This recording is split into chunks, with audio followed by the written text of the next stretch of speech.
আসসালামু আলাইকুম। আসলে বাংলাদেশে কিন্তু জামাত কিন্তু আস্তে, আস্তে ক্রমশই কিন্তু তাদের জনপ্রিয়তা বৃদ্ধি পাচ্ছে এবং তারা দেশের জনপ্রিয়তা গণ্ডিয়েও কিন্তু অবশ্যই বিদেশেও জনপ্রিয়তা প্রায় অনেকটাই কিন্তু অর্জন করেছে। এবং বর্তমান সময়ের রাজনীতিতে আলোচিত দলের নামই হচ্ছে জামায়াত ইসলামী। বিভিন্ন জরিপে এখন উঠে আসছে দলটির ক্রমেই জনপ্রিয়তার কথা। বিশেষ করে ডাকসু ও জাকসু নির্বাচনে শিবিরের ভূমিধস এই বিজয়ের মাধ্যমে কিন্তু নানা ধরনের প্রশ্ন এবং বিতর্ক কিন্তু সৃষ্টি হয়েছে। এবং ভারতীয় এক গণমাধ্যম বলেছে যে আসলে জামাত এই যে তাদের অন্যান্য দেশে এই বাংলাদেশে যে আরও যে ইসলামিক অনেকগুলো দল রয়েছে, এই দলগুলো একত্রে কি আসলে কি জামাত কি কখনো বাংলাদেশে নির্বাচনে আসতে পারবে কিনা। এবং এই বিষয়গুলো নিয়ে প্রশ্ন করেছিল কাকে জানেন, যে বাংলাদেশে মার্কিন কনসুলেটের এক কূটনীতিক, যিনি বাংলাদেশ নিয়েই কাজ করেন সব সময়, তিনাকে এই ধরনের প্রশ্ন করেছিল ভারতীয় এক গণমাধ্যম।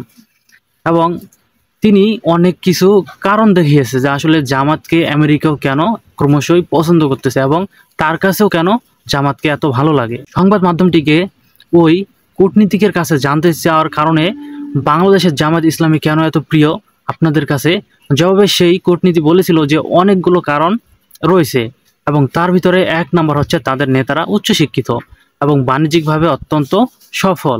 এবং সেই কূটনীতিক দুই নম্বর প্রশ্ন করেছিল যে তাদের আচরণ, ম্যানারস, খুব ভদ্র সভ্য কথা বলে এবং তাদের সঙ্গে খুব সহজেই মেশা যায়।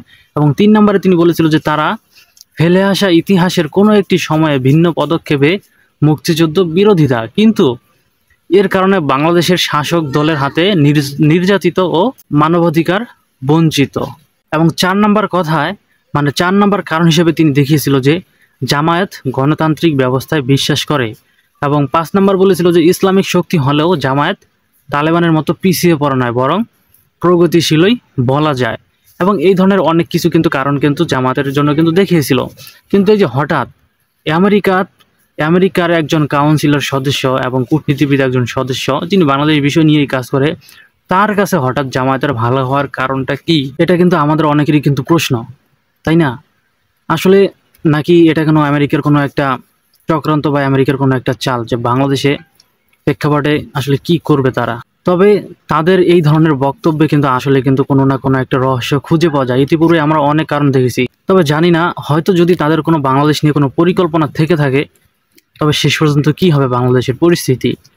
তবে বাংলাদেশের রাজনীতিতে অবশ্যই জামাতকেও অনেক সুষ্ঠু অনেক সূক্ষ্মভাবে তাদের কিন্তু এগোতে হবে। এবং বিশেষ করে আমাদের যারা বিএনপি যে দল রয়েছে তাদেরকেও কিন্তু, কারণ পলিটিক্সগুলো অবশ্যই সকলেকেই বুঝতে হবে। কেননা যদি অন্য কোনো যদি চাল থাকে তাহলে কিন্তু এখানে কিন্তু অনেক ধরনের সমস্যার সম্মুখীন হতে হবে বাংলাদেশকেও। তাই অবশ্যই বাংলাদেশের যেই রাজনীতি আসুক না কেন বাংলাদেশের ক্ষমতায়, সকলকেই একদম সুন্দরভাবে দেশ পরিচালনা করার জন্যই আমরা এতটুকুই আশা করতে পারি সাধারণ জনগণ হিসাবে। সকলেই ভালো থাকবেন। আল্লাহ হাফেজ।